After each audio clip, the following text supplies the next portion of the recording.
everybody, Boone Wyatt with the 323 Concept Furniture Restoration here. Today we're going to show you how we go about repairing a top stitch on a piece of furniture. There's a lot of different scenarios, but this one's pretty common from what I see.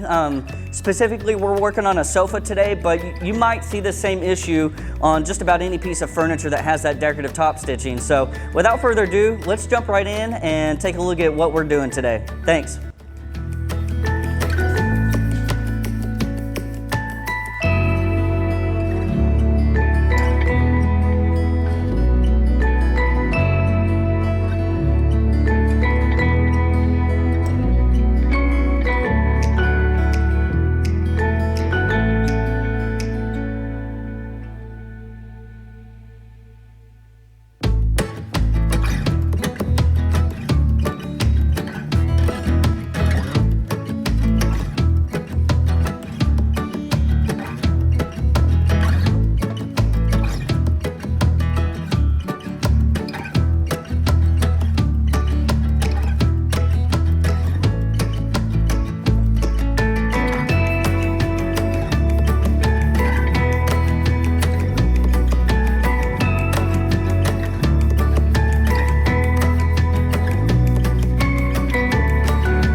All right, everybody, that concludes our video for today. Thank you so much for watching and taking the time to watch a video with us. You know, we love making these for y'all, so you know, if you have any questions, comments of other videos you want to see, or the method that you might use to repair a top stitch like this, we would love to hear from you. And you know, if you need any of the tools that we used in the video today, don't forget to check the description below. We will put links to everything that we use. And don't forget to like, share, subscribe our page if you liked it.